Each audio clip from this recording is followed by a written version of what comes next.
Hello everyone, সবাই কেমন আছো? আশা করি সবাই ভালো আছো আর আমিও খুব ভালো আছি। আজকে তোমরা তো জানো এর আগের ব্লগটাতে আমরা সোনাঝুরি হাট গেছিলাম বোলপুরে। ওখান থেকে আজকে 15-20 মিনিটের দূরত্বে আজকে চলে যাচ্ছি কঙ্কালী তলা। এই যে আমি আর ছেলে, আমরা এখন সোনাঝুরি হাট তো ঘোরা হয়ে গেছে, এখন যাচ্ছি হচ্ছে কঙ্কালী তলা।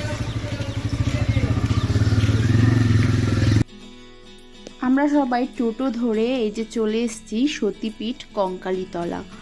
এখানে আশেপাশে অনেক দোকানপাট আছে, চারিদিকে অনেক দোকানপাট আছে।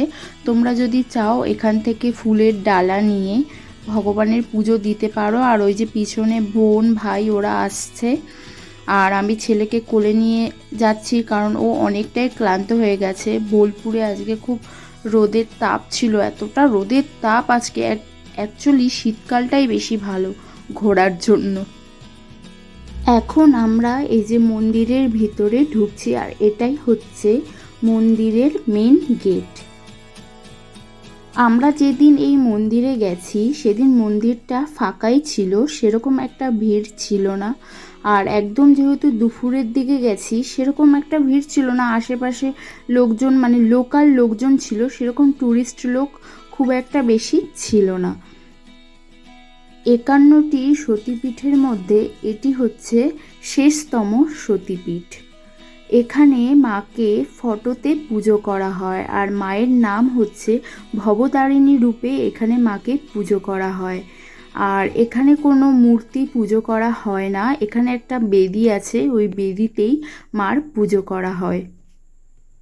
সকাল 6টা থেকে রাত 9টা অবধি মন্দির খোলা থাকে।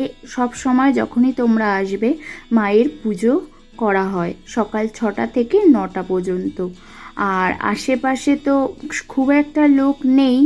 আর আজকে যেহেতু আমরা এসছি এখানে, আর প্রসাদ এখানে প্রত্যেক দিন ভোগ ভোগ দেওয়া হয়, আগে থেকে টিকিট কেটে তারপরে ভোগ খাওয়া হয়। যেহেতু আমরা অনেকটা বেলায় এসছি তাই আর আজকে আমরা এখানে ভোগ খেতে পারিনি।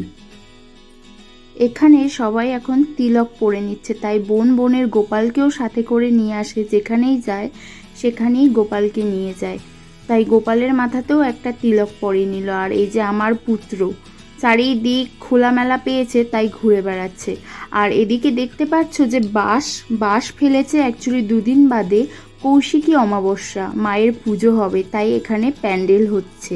আর এই যে জল দেখছো, কথিত আছে চারিদিকের জল শুকিয়ে গেলে কিন্তু এই পুকুরের জল কোনোদিনও শুকাবে না। আর এটা নাকি কাশী বিশ্বনাথের সঙ্গে যুক্ত আছে এই জল, এখানে মায়ের বাস। কদিন আগে নিউজে দেখেছিলাম যে পুরো এলাকাটা জলে ডুবে গেছিল, মায়ের পুরো মন্দির থেকে শুরু করে পুরো জায়গাটা জলে, চারিদিক জলে, এত বৃষ্টি হয়েছিল যে চারিদিক জলে ডুবে গেছিল। আমি এই প্রথমবারই এই কঙ্কালীতলায় আসলাম, এর আগে আসবো করে আর আসা হয়নি। অ্যাকচুয়ালি মা না চাইলে মায়ের স্থানে কখনোই যাওয়া যায় না। দেখছেছো চারিদিকটা কতটা সুন্দর পরিবেশ। আমরা যেহেতু একদম দুপুর গেছি, দুপুর থেকে প্রায় বিকেল হয়েই আসছে। আর ওই পাশে অনেক ধরনের গাছ এবং বাগান আছে, চারিদিকে মাঠ, অনেক কিছু আছে ওখানে। এই যে বেশ কঙ্কালীতলার যে এই সাইডের যে গাছপালাগুলো দেখতে পাচ্ছ, এর নিচে অনেক দোকানপাট বসছে।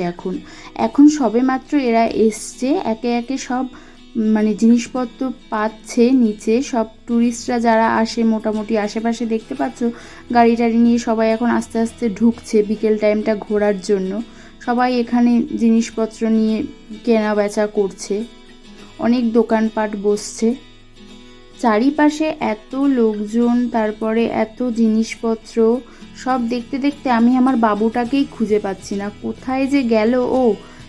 দেখছো ওইদিকে আমার বোন ওরা সবাই রয়েছে, কিন্তু আমার বাবুটাকে আর খুঁজে পাচ্ছি না।